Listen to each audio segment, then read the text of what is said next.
And we are live. Good evening, everybody, and welcome to the Icecast Live. My name is Shane Chevy. Next to me and is I'm Sam Morgan, who is not imaginary tonight. He is real because he's standing in for Lucy, who unfortunately has had some problems at home. I don't think she's very well. So Sam's going to stand in for her. Thank you very much, Sam, for being non-imaginary. No problem, Shane. No problem at all. Before we kick off... Lucy. Yes, get well soon, Lucy. Before we kick off with the guests tonight that we're going to be announcing just soon, I would just like to give a little plug to tomorrow. I will be releasing our audio podcast, the Icecast, with guest Ben Cullis, who is the publisher of the 77. We had a great chat for what was probably just over an hour about the magazine, and that was great fun, and that'll be going live at some point tomorrow evening. So if you want to listen to what happens when you're publishing a magazine, come along and listen to that podcast. But tonight we have a magazine publisher as well, actually, but a very different type of magazine, a very famous magazine that's been running for a long time. So I would like to welcome our special guests, Mr. Joel Meadows and Andy Bennett. Hello. Hello. How are you doing tonight, guys? All right, Andy? Very good, thanks. Good. Welcome Hi, to the Icecast Live. So I've just introduced you as publishers of a magazine. It is a very famous magazine, and it's called Tripwire. And we're going to be treated to a new issue, aren't we, in the near future, Joel? Do you want to tell us a little bit about that? Yes, well, we haven't published a print issue since 2011. In fact, we did an anniversary book in 2013. So it's been about 9 years, and we started to plan a brand new print one-shot just before the world turned rather strange at the beginning of this year. So we did an Indiegogo campaign in March, which didn't quite hit it, but we decided to carry on, and we've launched a Kickstarter, which finishes on Tuesday.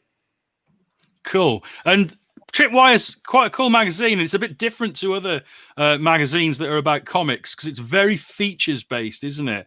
And you've also got some original strips in there. And one of those strips is a home strip drawn by our other guest tonight, Andy Bennett. So could we see some artwork, please, Sam, so that people can see some of that? And if you want to talk us through it, Andy, what these pages are. Sure. Do my best. Cool. It's a short, introduction sort of story. So this is page one, where we come upon Holmes, who's kind of past his prime, over the hill, and so this is the first introduction we get. This is Watson leaving here in the middle of the page, and some of the details about his kind of fall from grace or what have you. But yeah, the entire story here is sort of a short introduction. Sorry, I lost you there, Andy. Right. Joel, you're the writer of this strip as well, aren't you? Yes, that's right. I mean, this is a project that we've had we first started working on it about sort of 20 years ago, and then we put it down. And then we run a feature called Lost Tales on the Tripwire website. And my friend Scott Braden said, have you got anything to, you can talk about, sort of like a comic series, which never happened? And I said that the home strip would be perfect. And it got me thinking again, and it kind of made me return to it. So this is, as Andy was saying, this is a 6-page version of Sherlock Holmes. Holmes has lost the house in Baker Street. He's parted company with Watson. He's now living in Whitechapel. And so this story is him returning to the old house on Baker Street to retrieve an object of some significance to him, shall we say. Right. And Andy, I can see that you've gone for quite a dark, sort of shadowy style.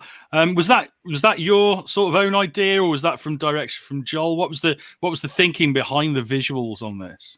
That's sort of the way that I approach a lot of things. That's sort of your thing. Yeah, that's kind of my thing. But it lends itself well, especially this bit of the story where he's kind of sneaking about, in the house where he shouldn't be, and undercover. So this was part of the part of the mood. Mm-hmm. Yeah, it looks really nice. I really like the placement of the blacks and the real stark black and white. It's really nice. Yeah, thanks very much. I do most of the work I do is in black and white. I do a bit of color work, but really this is my passion. This is what I love to do in this style. So I'm kind of putting a lot of love into this story.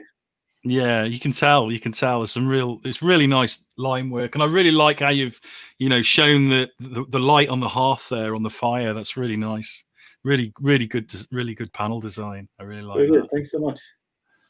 And so you said, Joel, that he's now living in Whitechapel. So is that a sort of a hint at what the main antagonist might be in the story, or is that just a red herring?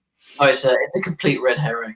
The antagonist is actually the infamous Oswald Mosley, former British sort of Nazi leader, and it's a kind of, well, I guess you call it like an adventure, like an alternate world adventure story.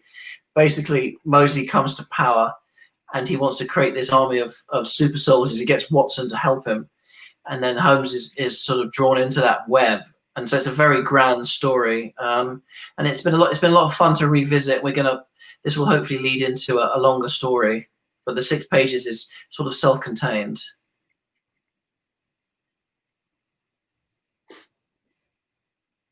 So yeah, I don't know if everybody else got that, but you were totally broken up for me then, Joel. So I didn't hear that. No, I think that was just you, Shane. Sam, it was could all you very hear clear. Joel then? Yeah, absolutely. You're coming in crystal clear. I think the problem's at your end, Shane. I think we might have lost Joel. No, I'm still here. I'm still here. He's still there. It's you, Shane. Yeah. You're Dalek-ing. Oh, no. Andy, can you hear me? Yes. Yeah. Okay. Yes. You know what you Sam. It's just Shane's frozen. Sam, might be me, actually. Yes. I've lost everybody. So, Sam, do you want to take over for a minute until I can get back online? So, tell me a bit more about the comic strip then, Joel. Oh, about the Holmes. Well, I mean, basically, as we said, it's going to lead into a very grand adventure story. So there'll be Holmes. We get introduced to Watson's son at a later date, and it's the clash between Holmes and Mosley. I wanted to bring in a real world figure because I thought it'd be interesting to act as a counterpoint between Holmes, this famous fictional character, and Mosley, who obviously was a very well known real historical figure. Sure. The historical figure is something that really plays to a lot of the work that I've done recently as well too. A lot of the comics that I've been making in the past few years have been all based on real people and real places. So everything's pretty exhaustively researched, and a lot of detail in all of the environments and the characters and such. So this is right up my alley. Well, luckily you've got the internet now these days. Imagine what it'd be like researching, in libraries. You got it easy. I have paid my dues in that space before, so it's a nice change, though. So I don't know, Joel, if you'd seen the Netflix series Enola Holmes. I haven't. No. There was right. Okay. So basically, the family of Conan Doyle tried to sue Netflix because they said that it was using parts of the story that's not out of copyright. Yes. Do you have any worry that you might be sued by the Conan Doyle family for using any bits of Sherlock Holmes mythos that's out of copyright? The bit that was out of copyright apparently was Sherlock Holmes showing feelings to his sister. So anything in there? Do you think you can get sued for? I think we're quite safe. I think this is because it's kind of a fairly outlandish story. So I think we're pretty safe. I think we've introduced a lot of new elements that were never there before. So I think you don't have the Netflix money, I guess, to go after. No, exactly. So I don't know. Yeah. I go offline for a couple of minutes, and Sam's already going into legal waters Bloody I hell. think that's a valid question, really. I may go in and out, guys. My internet seems to be really unstable at the moment. Okay. So please bear with me. If I do go out, Sam, I'm sure, will step in. Going Legal back questions. to... We're not going to talk any more about legal questions. We're going to go back to the magazine. Now, I want to... We've talked a bit about the new issue that's coming out, which we're all excited about. But it's got a bit of a history, hasn't it, Tripwire? Yes. When did you start publishing the magazine, Joel? Well, it's a long time ago. It started in 1992 when I was only 19. Wow. So it's been running for a hell of a long time. It started life as a very basic A4 fanzine, and it developed from there, you know, and it built up over a number of years. And we stopped print in 2013. We switched the website in 2015. We interviewed everybody from Frank Miller, Mike Mignola, Alan Moore, you know, everybody, tons of TV and film people as well. We built up a reputation over a number of years. I mean, you've always had really impressive sort of names attached to the book, and you've done a few interesting specials as well. I've always really enjoyed it. What was your inspiration for doing a comics mag? Obviously, you've got a passion for comics, but what made you decide to go into sort of the journalistic side of it, as opposed to maybe being a writer or something like that, sort of in comics? Well, I guess back when we started, we thought there wasn't an interesting comic magazine around at the time. And we used to include music in it as well, which we did drop. We swapped it for TV and film. But we just thought there was a gap for, as you say, a features-driven magazine about comics and comic culture. And this was before the days when we started. There were no comic movies. There was obviously a big gap. So we were predominantly just comics at the time, and then we introduced TV and film. As I said, it snowballed and it developed from there. And you know, the first issue is very, very primitive. Actually, it's an A4 stapled magazine, and it was spray mounted, which I'm sure some of your listeners might not even know what that even means. But you know, basically cutting up bits of paper and sticking them on the page. So we basically used to do that, and then we swapped to sort of desktop publishing, and it's developed since. Sorry. So yes, I mean, this is the new. I'm very proud of the new issue because I think that. Sorry, I really just got up again.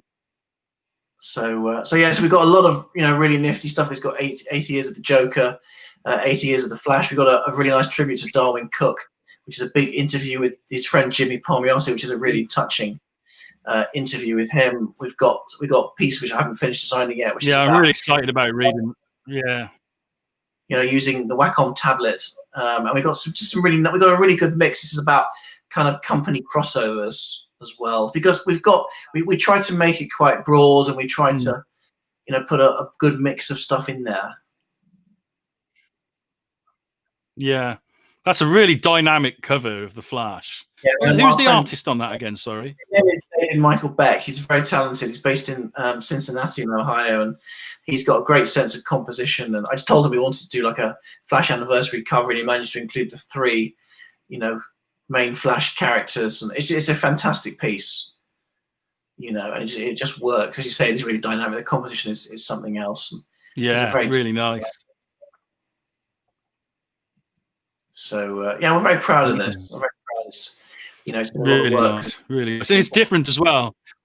Yes. No, it is. It is a very distinctive cover, and it definitely stands out. David is a terrific illustrator. He's not a obviously sort of comic book artist. He's really got his own. Oh, very good. So we've also got to look back at Daniel Craig's previous 4 Bond films and a preview of the new one. So we've got some, because the other, obviously there are 2 covers. There's a Flash cover and there's a Bond cover. The Bond cover is for Kickstarter, and that's the one that Russell Walks has put together, which again is a really nice, striking piece. Right. Roger Moore is definitely the best Bond, by the way. Going into the Kickstarter, Joel, I don't know if you still hear me, because yes, the reception here is really bad at the moment. So I hope you can hear me. Yes, the Kickstarter itself, you've got a few like sort of special rewards on there for people who are still wanting to pledge, because there's still time, isn't there? Oh, yeah, there's still a few days. There's 4 days left, so there's a lot of different levels. People can get some rather nifty prints we're going to be putting together. These are basically like what if Tripwire covers. So what if Tripwire's around when Crisis on Infinite Earths came out, and what if it was around when the Green Lantern, Green Arrow, my Wars is Junkie cover.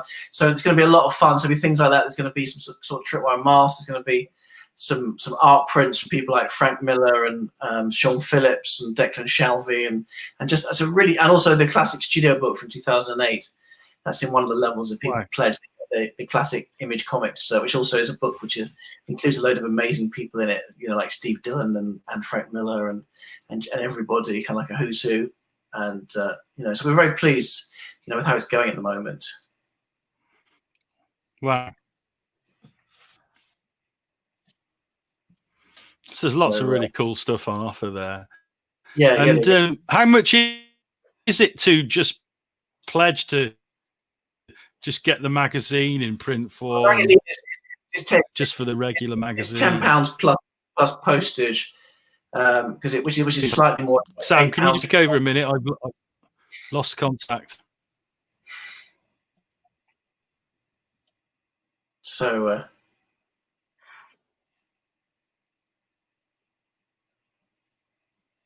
We're still here. Sam, are you there? Is anybody there? It's like a seance. Is anybody there? We've got it all to ourselves now. Yes, exactly. Oh, here we go. Something's happening. Hello, Sam. No, goodbye. Hello? It's just me now. Oh, and then it's me and Andy. Something's happening. No, nothing's happening.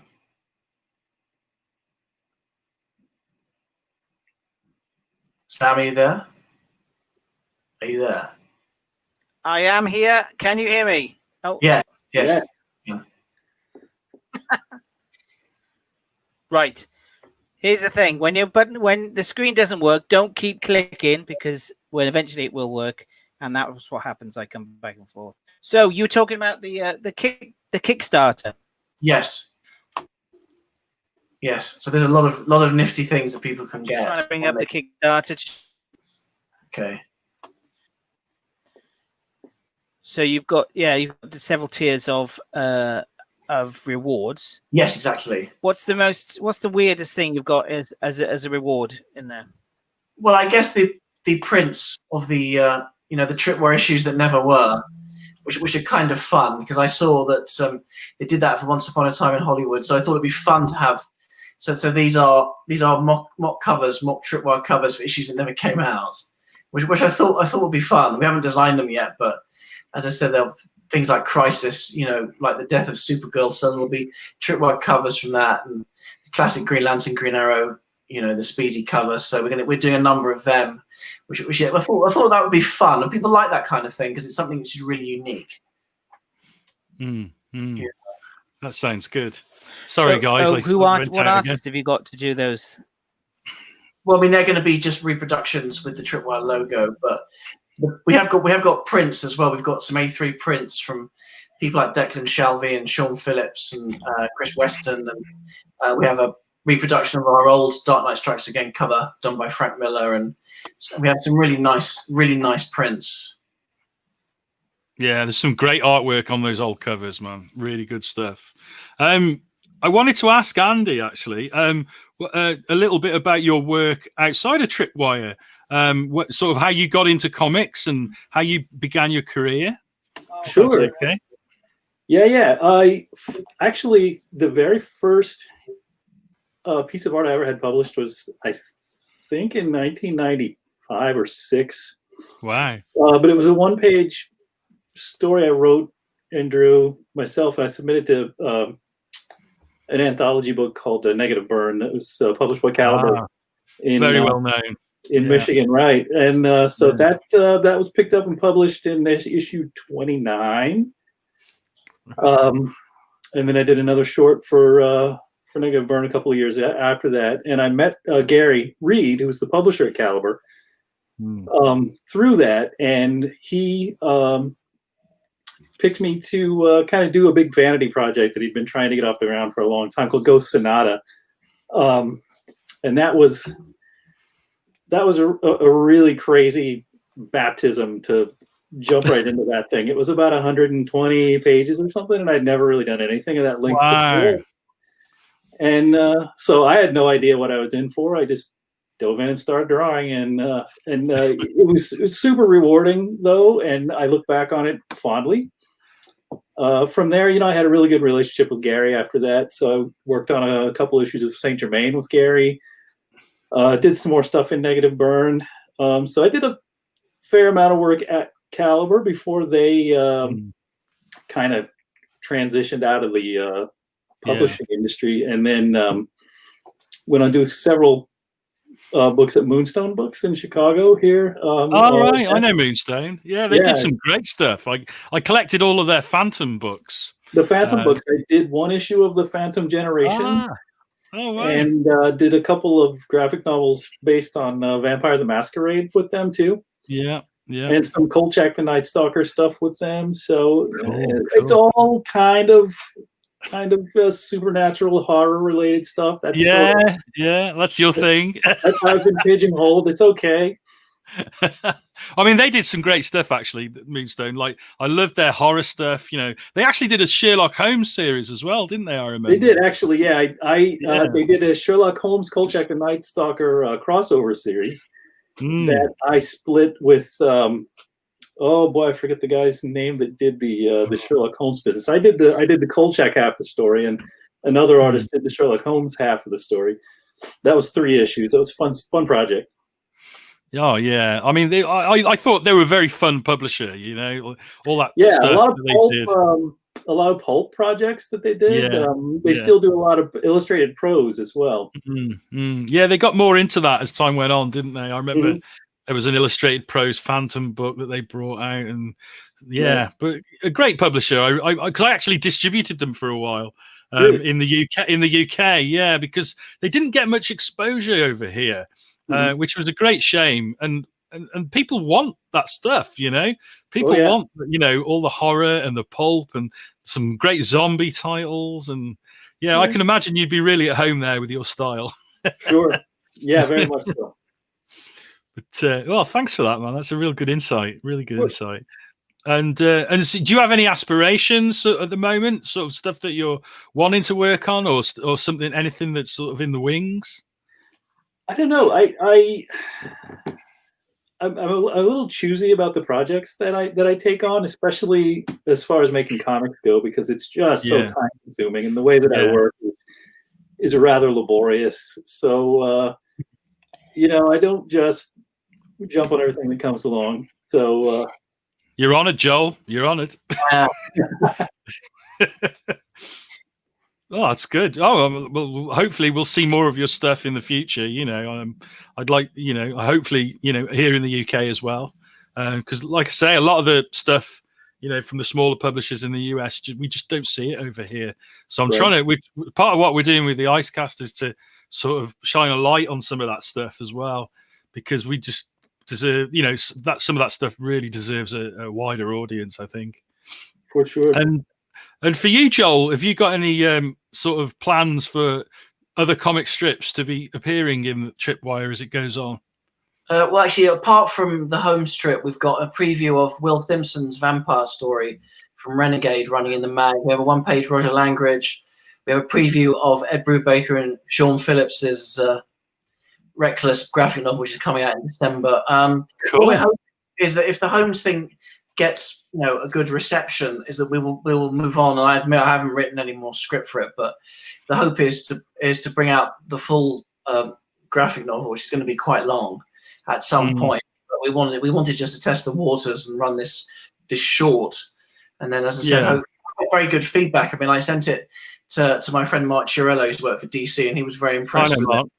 And I've sent it to another friend of mine, so it's been getting really good. So I'm very excited, for people to see it, and hopefully that will act as a springboard so that we can talk to some publishers about getting out as I said, like either a miniseries or a graphic novel of that, I suppose. But I mean, Stripwire used to run in the magazine. We used to have people like Declan Shelvey and Fraser Irving, and a lot of people ran in the strip section. So we're doing the print one shot. We might be doing like a digital magazine next year. We're just finalizing things at the moment. We're testing the waters with print again, but we're still, I'm still a bit concerned that next year is going to be a kind of transitional year. So yeah, but we're planning hopefully to do some more stuff for the following year. Not next year, but the year after, because it's 30 years of the magazine in 2022. So we're planning some things. We're planning possibly, hopefully, maybe a new event somewhere, and also, we're hoping that the world, if it's possible, yeah. Well, we're hoping that the world will get back to some kind of normality by then. But we do want to do something. We want to celebrate the anniversary of the magazine, so we do have some things that we're planning at the moment. I mean, that's a big anniversary, isn't it? 30 years. That's amazing. Yeah, no, it is. It is a long time. I mean, it's in a good way, obviously, but it does feel quite weird.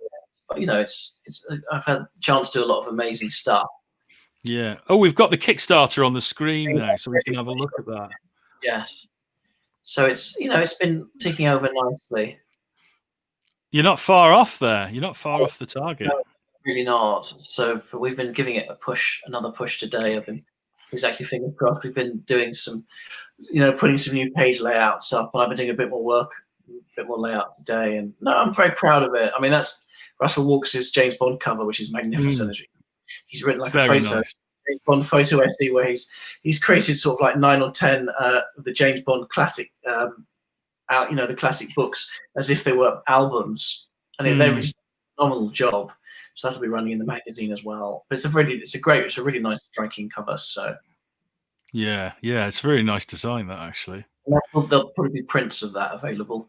If people pledge £50 and above between now and when we finish next Tuesday, then they'll get a rather snazzy James Bond print. Cool. By Russell, which I think should give people a little bit of incentive, I think, because it's a really nice. It is. And there's a print as well of the flash cover, isn't there? Yes, there will be. So that's also going to be, and that's such a, as you said, it's such a lovely image. I mean, Beck did such an amazing job, Definitely. And seeing it, when I put the feature together to show how he approached the piece, it was fascinating just to show, you start all these different layers and he's kind of building it up, and then suddenly you get the final image. It's really fascinating. It's always good to see an artist's process. Oh, we've got some other little bits of artwork in there. Who's that artist there, Joel? That was Will Simpson. Will. He's given us Empire pages for this new Renegade Press series, whose name escapes me, unfortunately, but it's wonderful work. I mean, he's very talented. He was on Game of Thrones for a long time, but since that's finished, gone back to focusing on comics, which is great because he's an incredibly talented artist. Oh yeah, that's great news for comics. Yeah, definitely. We missed his presence while he was working on Game of Thrones. He's back and he's doing some great work. So, definitely. And what was the other artwork in there? There was some other artists. Reckless. That was the Image book, the Ed Brubaker and Sean Phillips. It's an original graphic novel which is coming out, I think, in December. I mean, they're incredible. Sean well. They do amazing work. Yeah. I mean, those guys, every single series that they put together, I buy it. No, of course, they're very talented. Great team. Incredible chemistry. So good. So good. Yeah. Yes. And there's this article here. Alan Moore. 21st anniversary book, which didn't quite hit its target, unfortunately, but it was still fun to run it. It was still it's still useful, I think. Definitely. So, great stuff. And is there anything else you'd like to plug inside the magazine? Because obviously we want to know. Well, there's so much. How many pages is it, Joel? How many pages is it? 144 pages. Wow. So it opens up with the Lost Tale, which is there was a series called The Kingdom that was going to come out, that was going to spin off out of Kingdom Come, which is done by Mark Wade, Alex Ross, and Gene which never happened. So you saw there were loads of fantastic character sketches, exclusive character sketches in there from Gene. in there. So we've got that. We've got a look back at Neil Gaiman's career that Ollie McNamee wrote for us. We've got, as you saw, the look back at Craig as Bond, and this is, this thing about self-made hero. We've got a profile of that. We've got a profile of Vault. In fact, the one thing we have got, which I think there's some pages in there, there's a thing called State of the Industry, which is basically interviews with key players from the big comic companies talking about how they adapted to the big changes with the virus hitting their business. So we've got Eric Stevenson from Image, we've got Ross Ritchie from Boom, we've got Axel Alonso from AWA, Stuart Moore from Ahoy. It's a really fascinating article because it just shows how they, to the changes. So that. And what did you make of what they, when you took all that information from those guys? What's your take on the sort of on that question yourself? On the sort of the state of the industry and where it's going. What do you think? I think it's in an odd, slightly perverse way. I think it's quite healthy because with the absence of big movies, I think people are turning. I mean, I saw somewhere that graphic novel sales have been incredibly healthy this year. The actual graphic novel, the value of the graphic novel in the comic market. So I think and I think the companies that will flourish are the ones who have adapted and they've evolved. Places like Boom, and Vault, because we actually talked to Adrian Wassel as well. So, I think that obviously it was a horrible thing to happen, but I think that the ones that land on their feet, that's a big interview about Vault, about the genesis of Vault. Yeah. One of the That'd be interesting. With Kieran as well, which started off as a face-to-face and then it ended up being an email interview. I interviewed him in February and then we had to kind of revisit stuff. And that was also fascinating. There's a lot, we want to try and offer as much as possible for a lot of different people, in the mag, and there's so much. I'm sure I've forgotten some things, but I'm very proud of what's in it. And there's archive sections of this, one of our classic Alan Moore interviews, and there's also a Mike Mignola and a Scott Dunbier and a Frank Miller interview as well. So we wanted to show people a little bit of our history. Yeah. See, this is what a magazine is good for, because you can get as much comic book news off the internet and stuff like that, but this is what you want: in-depth, proper, interviews and proper content. Exactly. Really good. We wanted to give people. So I'd like to think we've covered all of the bases. We've got a lot of really cool stuff in there. So I'm very proud. I've been enjoying going back to designing as well. A little bit of design work for but I haven't designed anything as big as this in a long time. So it's been a lot of fun actually to go back to it. And how long would it take you to do that? I mean, because that's a lot of work, isn't it? Well, it's taken a number of months. I mean, I started designing back in March, and then we sort of put it down for a sort of few. So it's on and off. It's taken a few months because I've got to source high-res images and flow the text in. I haven't written all of it. Obviously, I've commissioned all of it, but I've written some of it. I mean, it's a huge undertaking to put this together, but I'm really proud of it. I've really enjoyed putting it together, and I can't wait to see a physical magazine in my hands in a few weeks, which is it's always really exciting, isn't it, to get something from the printers? Oh, it is. Ian Rankin's a big fan of Alan Moore, isn't he? Yes. Sorry, I'm reading it now. As it's coming out. You're not supposed to be reading it, Sam. It's fascinating. We're talking about the magazine. It's fascinating. Yeah, the top. Wait until you actually get your copy. Yeah. You're supposed to be working now, not reading the bloody magazine. People want to know. It's fine. We're talking about a magazine. It's great. Oh, Electro Assassin #10. That is amazing. And the classic Judge Dredd picture. We're talking about the magazine. It's great. I mean, Joel, I wanted to ask actually, what was your favourite interview of all time that you did? Because you've interviewed so many superstars of the comic industry over the years. I mean, we've just seen a few here, Mignola, Miller, Moore. I mean, who was your favourite? I don't know. It's tough. I mean, I remember I interviewed Frank Miller for the first studio book, and we got very, very drunk. Actually, it was kind of entertaining. That was in a bar called the Ginger Man in New York in 2005, and that was a lot of fun. I mean, it's hard to pick one favorite, but there's a lot. I mean, I've been lucky because I've built up a rapport with a lot of people. People I've admired for years, people like Walt Simonson and Mike Kaluta and others, and I've got the chance to socialize with them and go out for dinner with them and visit their studios and sort of visit their houses and sometimes stay at their houses.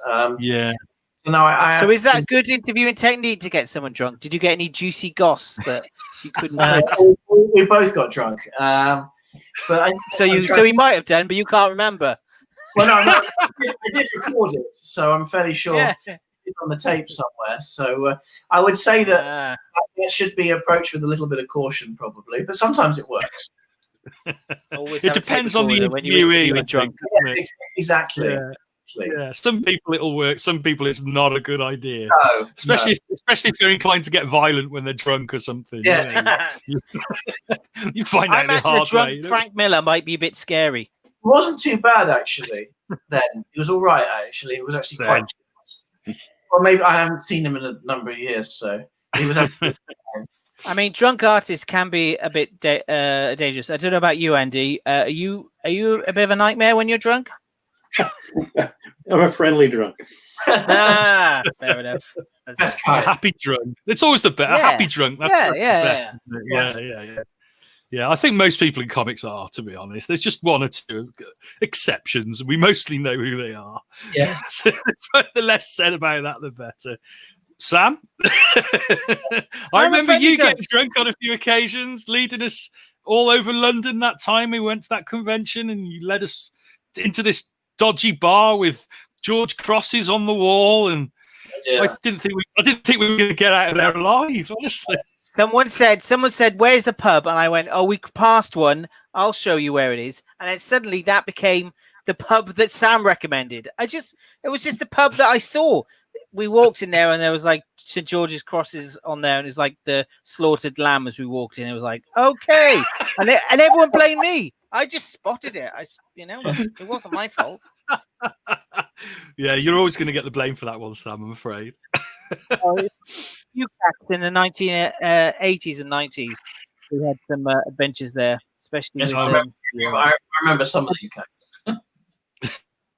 Well, I first met you, I think, Joel. I think I first met you at a There was a UCAT. We upset Frank Plowright because we fly posted the university that used to be on with loads of Tripwire posters, and he said you can't do that. And we kind of did it anyway. That was for our 5th anniversary issue back in. Was that at the Logan Hall in Russell Square? Exactly. Yes. Yeah. Oh, it's great. There used to be an all-night cinema, so we used to stay there, but that got cancelled. Yes. And not having a hotel room because it was like I was like 18, 19, ended up sleeping rough. Well, that's fine. Yeah, it was a very interesting Sunday, but that's what I did. Yes, I slept just on the outside of Logan Hall. Yeah, I mean, it was summer, so it wasn't too bad, and I did have to ask a tramp to move out of the way so I could get past to sleep under cover. But yeah, did you raise much money, in the park? Did you get some? Yeah, Sam. We'll read comics for money for booze. Well, exactly. Yeah. Oh, that's great. So, as well as doing Tripwire, Joel, you also run a convention like I do, don't you? Yeah. Down in Portsmouth. And obviously, you've had the same problems that I've had because of the pandemic. But hopefully, you'll be back next year. Is that the plan? Well, that's the hope. I mean, they've changed the dates to May of next year. I mean, obviously, none of us know, unfortunately, what's going to happen next year, but we have to live in the hope. I think next year will be a better year. I mean, this has been not exactly a good year for anybody, really, and especially for anyone involved with shows. But yeah, I had one show this year in February, and really, everything else has been canceled all year long. So I did get a sneak one in at the beginning of the year. I went to London Film and Comic Con Olympia in February. Yeah, February. That's been my only show of the whole year.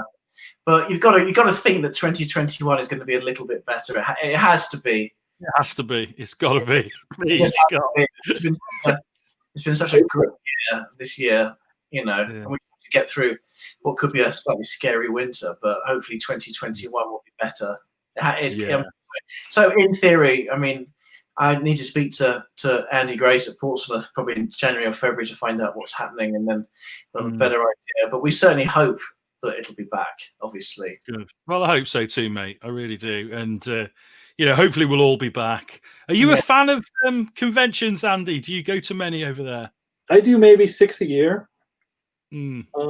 From spring through fall. We don't really have anything in the winter time here, but about 6 shows a year usually. Yeah, I think that's enough, isn't it? That's plenty. I mean, I have to do quite a few, but I enjoy it sometimes. It depends. I mean, they're fun socializing, but sometimes they can be a bit of a pain. Yeah, so I mean, sometimes they can become work, can't they? Yeah. I mean, they're obviously always work for people like us, but it is nice just to go to a con where I like to have one a year that is my fan con, where I just go along just to enjoy it, not to do any networking or that's hard to avoid sometimes. But usually it'll be something like Thought Bubble or something like that, where I just enjoy it. Don't have a table, just go and talk to people. And I really, really enjoy it then. And I still haven't been to yours, Joel. I need to come. And when it comes back, then we've always extended an invitation to you. So hopefully, if we're back in 2021, you're more than welcome to come down. Thank you. Do you have a favourite convention, Andy, that you go to over there? Oh golly, I think my favorite in the States here has been the Heroes Con in Charlotte, North Carolina. Oh, I have heard of that one. One of the few left that are still strictly comics convention. They've kind of so many of them are going over into the pop culture side of things, and there's nothing wrong with that. But there's still a few shows left that really kind of stick to the Comic-Con formula, and Heroes has been the best. It's a terrific show, very very well run, very well organized, friendly. And, I haven't missed one in a while until this summer. So hopefully is that usually midsummer? Is it that one sort of July? June. It's over Father's Day weekend normally. Ah, right. Got you. I've not been to an American con actually yet. It's something I need to do. I've had a couple of close calls and nearly gone to a couple. But the last time I was going to go to one in New York, I was staying in Philly, and my friend we were going to drive over and do New York, and we all got the flu. Like, okay, that's not happening then. It was a real sort of last minute. I was gutted. I was absolutely gutted because I really wanted to. Because New York, I mean, obviously it's one of the big ones. It's a great show. Yeah. But it's still comics, isn't it? Mostly. They have TV and film, but it is a lot of comic stuff. You have Artist Alley with some of the best comic artists. That if you took Artist Alley on its own, it would make a great show. Yeah. New York, I mean, and that's something I like about Tripwire as well, is that your articles and your features are still primarily about the medium of comics. Yeah. You touch on movies and animation a couple of times when, and it's very valid sort of links to those things, but you've always been centrally about comics. Oh, yeah, and I really, and is that something you will always have with Tripwire? You've never been tempted to go to the dark side? Well, I don't know. I mean, we've always enjoyed covering comics. As you say, as the years have progressed, it's become more about film and TV, but kind of from a comic perspective, I think that's important. Yeah, definitely, because I think, there's less and less publications, not just like print publications, but online as well. You go to a lot of the comic book sites, and all they're talking about is movies. No, exactly.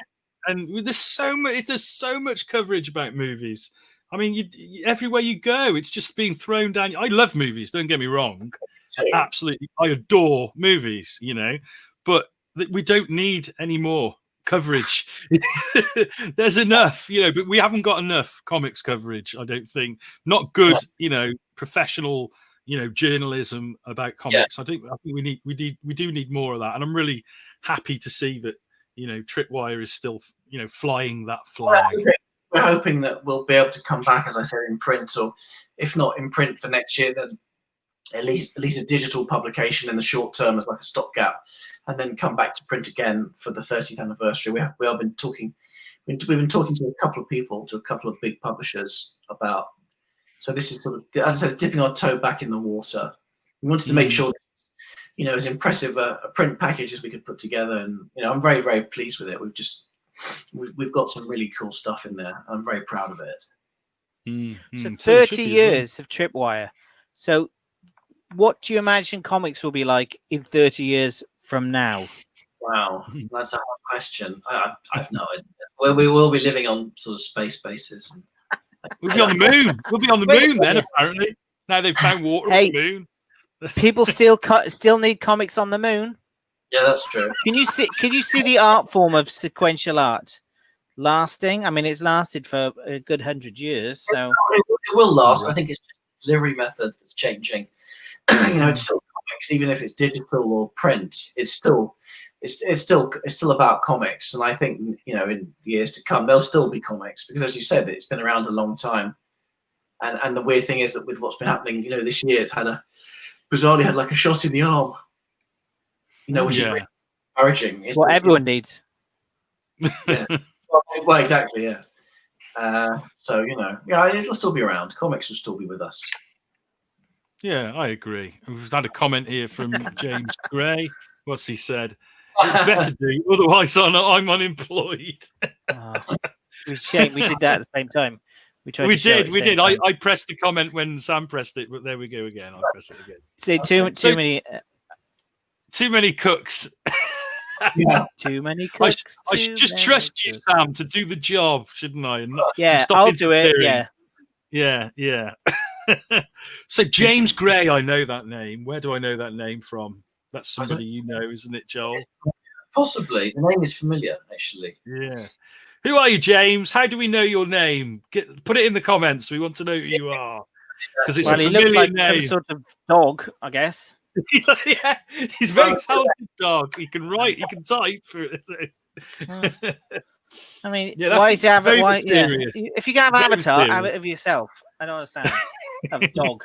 He's being mysterious. He's being mysterious, isn't he? He's an enigmatic Avatar. That's it, yeah. I'm sure a dog can't type as well. The claws was just clatter on the keyboard. And Special dog. Amnesia. Now I know. Amnesia Agents. Right. That was Jason Cobley's book, Yes. wasn't it? A very good book. And Brawler, of course, is the Time Bomb anthology. Yes, it is. So that's where we know the name from. Have you thought, Joel? Actually, there's a question I wanted to ask you.